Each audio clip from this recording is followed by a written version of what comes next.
दूसरे अध्याय में सांख्य योग का वर्णन है। देहे नित्यम अवध्योयम देहे सर्वस्व भारत तस्मात् सर्वाणि भूतानि न त्वं शोचितुम् अर्हसि।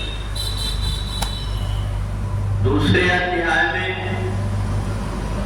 भगवान ने अर्जुन को आत्मा का ज्ञान कराया। इस शरीर के अंदर रहने वाली जो आत्मा है ये अवध्योयम, ये कभी मिटती नहीं है।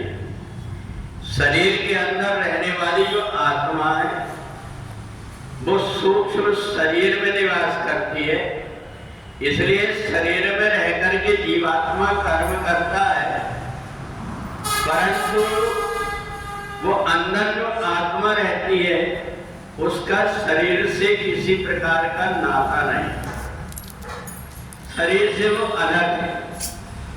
भगवान ने हमारे शरीर में रहने वाली आत्मा जिससे हमारा परिचय नहीं है उससे परिचय कराया।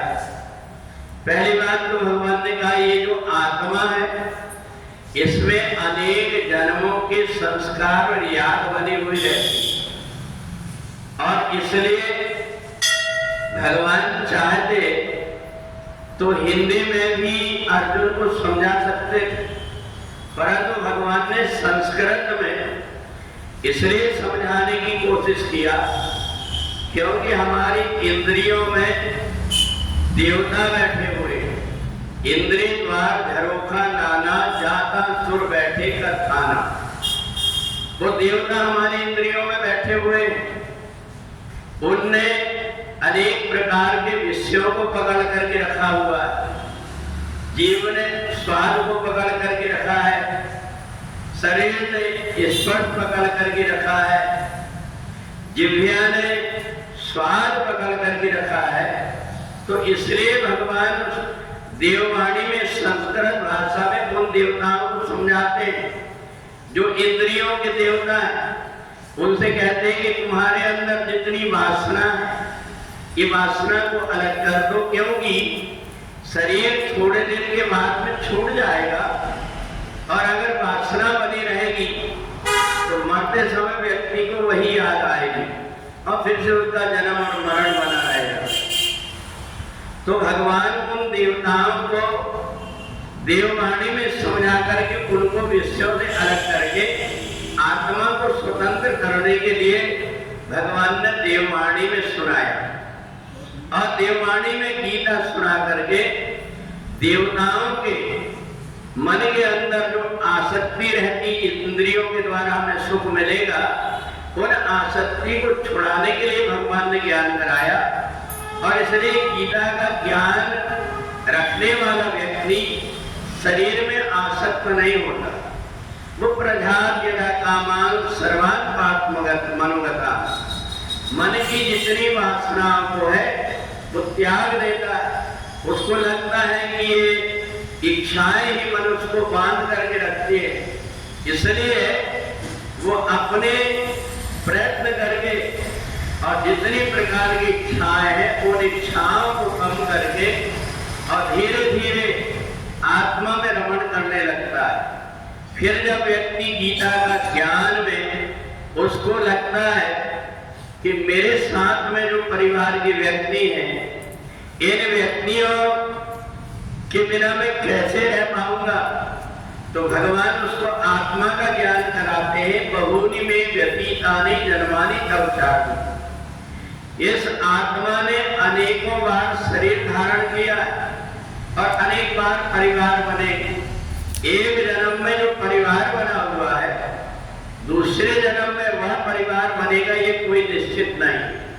और इसलिए आत्मा को ज्ञान कराती इस प्रकार से किसी पानी के बर्तन में एक हम मटका भर करके रख दें, और जब मटके में पानी भर देते हैं और मटका को जैसे फोड़ते हैं वो जाकर के नीचे जो पानी भरा हुआ उसी में जाकर के मिल जाता है, और उसी में जाकर के जब मिल जाता है तो दोनों का मटके के अंदर का बाहर भरे हुए पानी में कोई अंतर न रह करके एक मिल जाता है, फिर से उसी पानी को कोई व्यक्ति कटोरी में भर लेता है, कोई गिलास में भर लेता है, कोई लोटा में भर लेता है, उसका आकार बदल जाता है। तो इसलिए पानी कौन सा था और कौन सा पानी भरा है कोई निश्चित नहीं होता। इसलिए इदम खलविदम ब्रह्म, इस सारी सृष्टि में वह परब्रह्म परमात्मा ही समाया हुआ है। उसका एक अंश शरीर में आकर के आत्मा के रूप में जितने दिन के संस्कार रहते हैं उतने दिन भोगता है और फिर छूट जाता है। और इसलिए जो शरीर धीरे धीरे करके वृद्धावस्था होती है, उस शरीर से व्यक्ति की आसक्ति छूटने लगती, उसके हाथ पैर में दर्द होने लगते हैं, उसे चलने नहीं बनता, खाते नहीं बनता, उठने बैठने नहीं बनता, शरीर में दर्द होने लगता है। उस शरीर की आसक्ति को त्याग करके फिर उसको लगता है शरीर मेरा छूट जाए, शरीर की आसक्ति छूटी और फिर से जिस प्रकार से एक बीज धरती में पड़ करके फिर से नया पौधा बन जाता है, ऐसा ये जीवात्मा है, एक शरीर को छोड़ करके दूसरे शरीर को ग्रहण कर लेता है।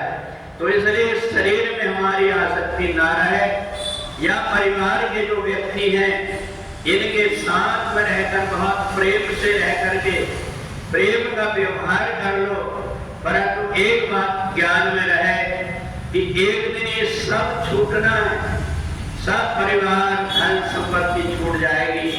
इसलिए जो नहीं छूटने वाला है आत्म तत्व, उस परमात्मा से जो जुड़ जाता है वो किसी जन्म में छूटता नहीं। इसलिए दूसरे अध्याय में भगवान ने सांख्य योग के माध्यम से एक ज्ञान करा दिया कि ये आत्मा अमर है और शरीर मिटने वाला है, दोनों का कोई संबंध नहीं है। जिस प्रकार से बिजली के तार में बिजली का करंट आकर के और बिजली के यंत्रों को अपने ढंग से प्रकृति के अनुसार चलाता है, ऐसा ही आत्मा भी है। इसलिए आत्मा में हम प्रसन्न रह करके परमात्मा से नाता बना ले तो हमारा ये जन्म और मरण के बंधन जो बना हुआ है छूट जाता है। न मृत्यु में न जन्म में प्रसन्नता होती, हर समय व्यक्ति एक रूप बना रहता है। बोले वृंदावन बिहारी लाल